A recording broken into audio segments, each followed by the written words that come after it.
Good morning, সেই সাথে অনেক অনেক ভালোবাসা ও বড়দের প্রণাম জানিয়ে আজকের ব্লগটা শুরু করছি। আশা করছি প্রতিদিনের মতো আজকের ব্লগটা তোমাদের খুব ভালো লাগবে। এখন বেলা 10:05 বাজে।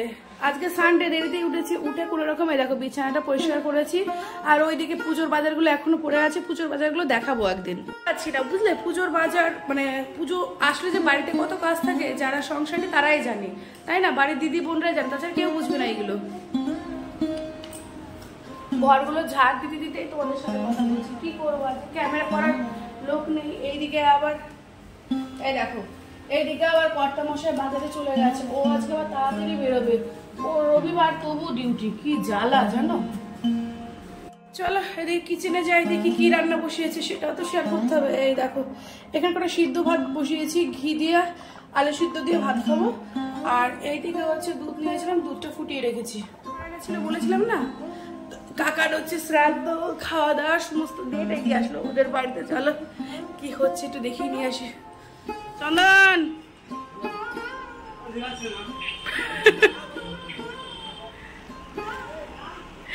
আর ওই যে ওই বাড়িটায় হচ্ছে যে বাঁশ ফেলা হয়েছে, ওইটা কাকার বাড়ি। ওই বাড়িতে একটা বয়স্ক মানুষ মারা গেছে, মানে যে মালিক তাকেও কাকা বলি, যে মারা গেছে তাকেও কাকা বলি। সেই কাকার হচ্ছে আগামী বৃহস্পতিবার, মঙ্গলবারে মানে শ্রাদ্ধ, আর বৃহস্পতিবার খাওয়া দাওয়া। সেই প্যান্ডেল হচ্ছে, চলো সেটাও শেয়ার করছি। সেটা শেয়ার না করে কি করব, আমি তো দুদিন পরেই যাবো ওদের বাড়ি খেতে, তখন তো তোমাদের ব্লগ দেবো। তাই আগে থেকে একটু মানে অগ্রিম চালান দিয়ে রাখলাম। এখনো তোমাদের দাদা বাজার থেকে বাজার নিয়ে আসেনি, মোটামুটি সবই হয়ে গেছে। ঘরটা ঝাড় দিয়ে সমস্ত কিছু হলো। ওইদিকে তো সিদ্ধ ভাত দেখলে। আর এখন আমি ব্রাশ নিয়ে বসেছি। আর ব্রাশ নিয়ে বসলাম তো ভাবি একটু ব্রাশ নিয়ে বসে একটু বাইরের দিকটায় বসি। বাইরের দিকটায় মানে সবসময় ঘরে থাকতে থাকবে না, বাইরে কদিন বাবা রোদ রোদ করে মানে বৃষ্টি বৃষ্টি করে পাগল হচ্ছিলাম। আর এই এখন দেখো রোদ উঠেছে, তাতেও কষ্ট। যাবো পুজোর কেনাকাটা, সেটা শেয়ার করা হয়নি কত কিছু, কিন্তু আগামী দিন পুজোর কেনাকাটা সেই ব্লগটা শেয়ার করবো।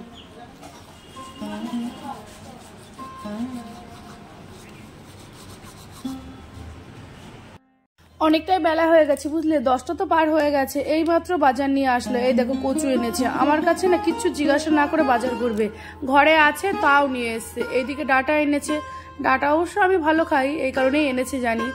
আর মাছ মাংস কি এনেছে সেটাও দেখাবো, দাঁড়াও আগে সবজিগুলো দেখিয়ে নি তারপরে দেখাচ্ছি। পেঁপে এনেছে, পেঁপে আবার ইদানিং খুব ভালো খাচ্ছে দেখছি।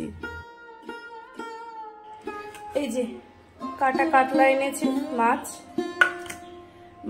সত্যি। আর এই হচ্ছে এনেছে পকোড়া খাবো বলেছিলাম বুঝলে, কারণ সোমবারে ও আসবে। আজকে তো করবো না, সোমবারে বাড়ি ফিরবে, সন্ধ্যায় একসাথে পকোড়া করে খাবো। এটা পরে পরিষ্কার করবো, আগে ঢুকিয়ে রাখি। এখন একসাথে সব করতে গেলে হবে না, দুটোর মধ্যে বেরিয়ে পড়বে। এতে কিচ্ছু নাই গো, কিচ্ছু নাই। যাই, এখনো মেয়েটা ঘুম থেকে উঠেনি, মেয়েটাকে ঘুম থেকে ওঠাই, সবসময় কাজগুলো করি। মাছ মাংস দেখতে পারলে কি কি আনা হয়েছে, কিন্তু তেমন বেশি কিছু রান্না হবে না। একটু মাছের ঝোল করব আর ছোট মাছের চচ্চড়ি করবো, ব্যাস। তাহলে এখনকার মতো ব্লগটা এখানে একটু টাইমের জন্য স্থগিত রাখছি। আবার কখন ব্লগটা শুরু করব জানি না। এখন আপাতত মতো একটু ব্রেক নিচ্ছি। মেয়েটাকে ঘুম থেকে তোলা হলো, ব্রাশ টাশ করানো হলো, তারপর ঠিক 11:35 থেকে আমি আমার ব্লগটা আবার শুরু করলাম। সকালবেলা তো সিদ্ধ ভাত খাওয়া হয়ে গেছে পুরোটা। সত্যি সবসময় ক্যামেরা করা সম্ভব হয়ে ওঠে না গো। আজকে খুব একটা বেশি কিছু রান্না হবে না। আচ্ছা, তবে ভিডিওর এই পর্যায়ে এসে জানাচ্ছি, আমার ব্লগটা যদি ভালো লাগে, যারা ইউটিউব থেকে দেখছো তারা চ্যানেলটিকে প্লিজ সাবস্ক্রাইব করো। আর যারা ফেসবুক থেকে দেখছো তারা একটু ফলো করে দিও, সাথে লাইক কমেন্ট। আর খুব ভালো লাগলে একটু শেয়ার করো। আর এইদিকে দেখেছো চুনো মাছটা আগেই পরিষ্কার করে রাখা হয়েছে, ভাজাও করে রেখেছি। আর এই দিকে আমি চুনো মাছটা এই তরকারি মানে আলু বেগুন আর পেঁয়াজ এই দিয়ে রান্না করব একটু ঝাল ঝাল করে। ছোট মাছের চচ্চড়ি কে কে খেতে ভালোবাসো অবশ্যই কমেন্ট করে জানাবে, কিন্তু অপেক্ষায় রইলাম কিন্তু আমি। আর এই দিকে বড় মাছটা এই আলু উচ্ছে আর ডাটা দিয়ে ঝোল করবে।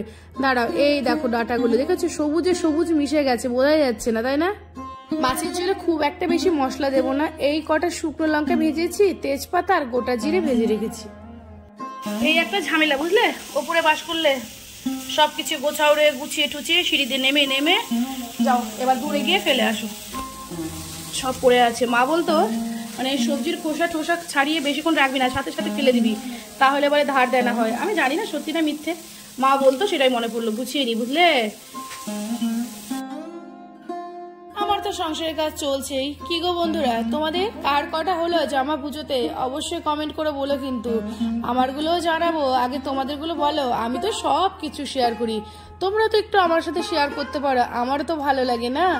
আমারও তো ইচ্ছে হয় তোমাদের কমেন্টগুলো পড়বো, রিপ্লাই দেবো, তোমাদের সম্পর্কে জানা, আমারও বড্ড বেশি ইচ্ছে হয় গো। 12টা 25 মতো বাজে, ভাতটা বসিয়ে দিয়েছি, ভাতটা বসিয়ে দিলে রান্না কমপ্লিট। এখন কাছাকাছি করবো, পুজোর বাসন মাজবো, তারপরে স্নান।